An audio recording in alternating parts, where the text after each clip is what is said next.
कल्पना कीजिए, एक साधारण सा आंवले का वृक्ष, लेकिन शास्त्र कहते हैं उसी वृक्ष में स्वयं भगवान विष्णु का निवास होता है।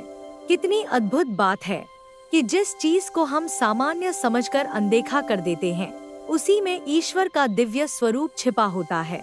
आमल की एकादशी हमें यही सिखाती है कि भगवान दूर किसी लोक में नहीं है। वे हमारे विश्वास में हैं, हमारी श्रद्धा में हैं और हमारे उस छोटे से प्रयास में हैं जो हम सच्चे मन से उनकी ओर बढ़ाते हैं। शायद इसी व्रत के कारण हजारों वर्षों से भक्तों का जीवन बदला है।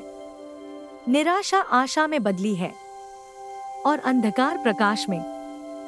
क्योंकि जब भक्त सच्चे मन से पुकारता है तो भगवान कभी मौन नहीं रहते।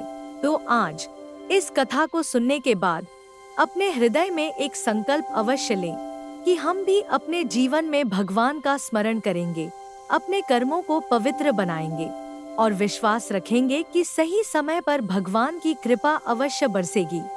नमस्कार भक्तों, स्वागत है एक बार फिर से आप सबका अपने चैनल अद्भुत कथा पर। भक्तों, 27 फरवरी को फाल्गुन महीने के शुक्ल पक्ष की एकादशी है। इसे आमल की यानी आंवला एकादशी, आमला एकादशी कहते हैं। फाल्गुन महीने में आने के कारण ये हिंदी कैलेंडर की आखिरी एकादशी होती है। इस दिन आंवले के पेड़ की पूजा के साथ ही आंवले का दान करने का भी विधान है, जिससे कई यज्ञों का फल मिलता है।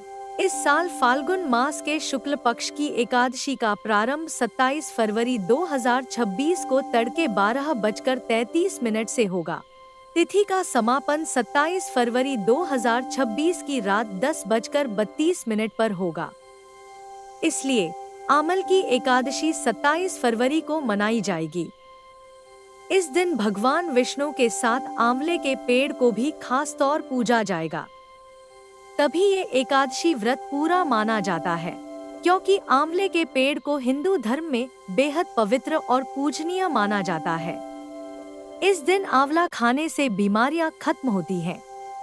एकादशी पर किए गए व्रत उपवास और पूजन से घर परिवार में सुख समृद्धि बनी रहती है।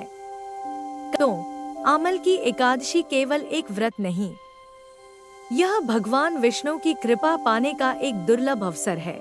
कहा जाता है, जो इस दिन श्रद्धा से भगवान का स्मरण करता है, उसके जीवन के कष्ट धीरे धीरे समाप्त होने लगते हैं। अगर आप भी भगवान की कृपा और ऐसी ही दिव्य कथाएं अपने जीवन में लाना चाहते हैं, तो अभी इस वीडियो को लाइक करें और चैनल अद्भुत गाथा को सब्सक्राइब करें। कमेंट में श्रद्धा से लिखें, जय श्री हरि। कार्यों में आ रही बाधाएं दूर होती हैं और सफलता मिलती है। ये व्रत भगवान विष्णु के लिए किया जाता है। आमल की एकादशी पर विष्णु जी के साथ आंवले की और माता अन्नपूर्णा की पूजा करने की परंपरा है। आमल की अगर आप भी भगवान विष्णु की कृपा पाना चाहते हैं, तो कमेंट में श्रद्धा से लिखें, ओम नमो भगवते वासुदेवाय। एकादशी पर तुलसी के पास दीपक जलाने का विशेष महत्व बताया गया है। आमल की एकादशी की शाम तुलसी के पास दीपक अनिवार्य रूप से जलाना चाहिए।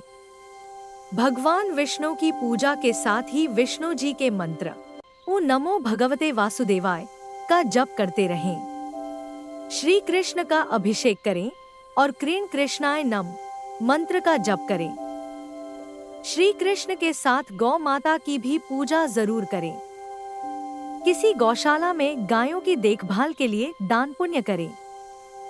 किसी मंदिर में पूजन सामग्री का सामान जैसे कुमकुम, चंदन, मिठाई, तेल, घी, हार, फूल, भगवान के वस्त्र आदि का दान करें। आमल की एकादशी पर खाने में आंवले का सेवन जरूर करें।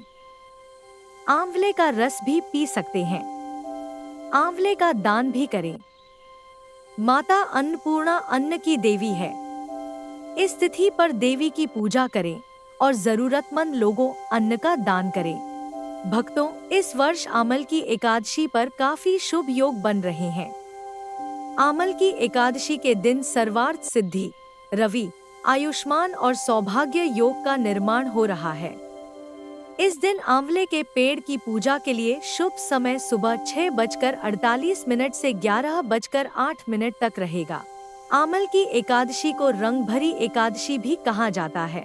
होली से 4 दिन पहले आने से इसे रंग भरी एकादशी भी कहा जाता है। इस दिन से बनारस में बाबा विश्वनाथ जी को होली खेलकर इस पर्व की शुरुआत की जाती है। ब्रह्मांड पुराण के मुताबिक इस दिन आंवले के पेड़ और भगवान विष्णु की पूजा करने का विधान है। इस दिन शुभ ग्रह योगों के प्रभाव से व्रत और पूजा का पुण्य और बढ़ जाएगा।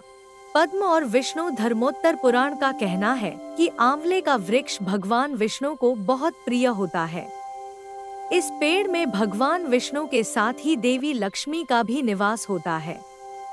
इस वजह से आमल की एकादशी के दिन आंवले के पेड़ के नीचे बैठकर भगवान विष्णु की पूजा करते हैं। मान्यता है कि इस दिन आंवले के पेड़ को पूजन और आंवले का दान करने से समस्त यज्ञों और 1000 गायों के दान के बराबर फल मिलता है। आमल की एकादशी का व्रत करने से व्यक्ति को मोक्ष मिल जाता है। इस एकादशी पर तिल, गंगाजल और आंवले से नहाने की परंपरा है।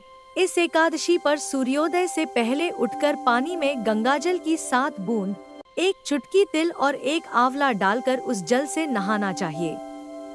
इसे पवित्र या तीर्थ स्नान कहा जाता है। ऐसा करने से जाने अनजाने में हुए हर तरह के पाप खत्म हो जाते हैं। इसके बाद दिन भर व्रत और भगवान विष्णु की पूजा करना चाहिए। इससे एकादशी व्रत का पूरा पुण्य फल मिलता है। भक्तों, विष्णु जी की पूजा में तुलसी का इस्तेमाल खास तौर पर किया जाता है। मान्यता है कि तुलसी के पत्तों के बिना विष्णु जी भोग स्वीकार नहीं करते हैं, इसलिए भोग के साथ ही तुलसी जरूर रखी जाती है। एकादशी विष्णु जी की तिथि है, लेकिन इस दिन विष्णु प्रिया तुलसी की भी विशेष पूजा करनी चाहिए। सुबह तुलसी को जल चढ़ाएं और शाम को सूर्यास्त के बाद तुलसी के पास दीपक जलाएं। ध्यान रखें, शाम को तुलसी को स्पर्श न करें। दीपक जलाकर दूर से ही परिक्रमा करें। आइए आपको बताते हैं आमल की एकादशी की विशेष पूजा विधि। इस व्रत में सबसे पहले सुबह उठकर भगवान विष्णु का ध्यान कर व्रत का संकल्प करें। संकल्प लेने के बाद स्नान से निवृत्त होकर भगवान विष्णु की पूजा करनी चाहिए। दीपक जलाकर विष्णु सहस्त्रनाम का पाठ करें। पूजा के बाद आंवले के पेड़ के नीचे नवरत्न युक्त कलश स्थापित करें।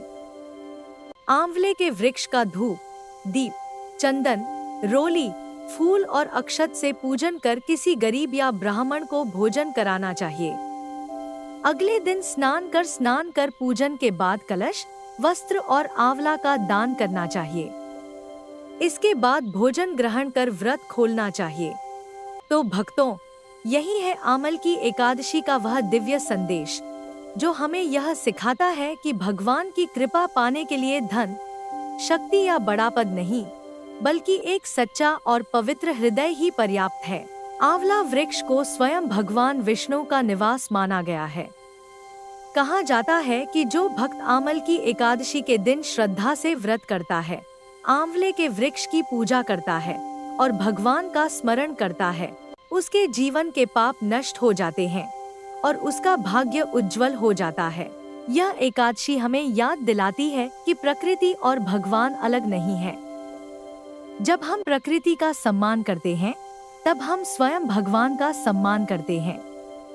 आंवले के उस पवित्र वृक्ष की तरह हमें भी अपने जीवन में धैर्य, विनम्रता और सेवा के गुणों को धारण करना चाहिए। शास्त्रों में कहा गया है, जो भक्त आमल की एकादशी का व्रत करता है, उसे हजारों यज्ञों के समान पुण्य प्राप्त होता है और अंत समय में उसे भगवान विष्णु के धाम की प्राप्ति होती है। इसलिए जब भी आमल की एकादशी आए, केवल व्रत न रखें, बल्कि अपने मन को भी पवित्र करें, भगवान के नाम का जप करें और विश्वास रखें कि भगवान की कृपा आपके जीवन में अवश्य चमत्कार करेगी। अगर आपको यह दिव्य कथा पसंद आई हो तो वीडियो को लाइक करें, चैनल अद्भुत गाथा को सब्सक्राइब करें और कमेंट में अवश्य लिखें, जय श्री विष्णु। हम फिर मिलेंगे एक और अद्भुत और रहस्यमय कथा के साथ। तब तक याद रखें, जब भक्त का विश्वास अटूट होता है, तब भगवान स्वयं उसके जीवन की रक्षा करते हैं। जय श्री हरि।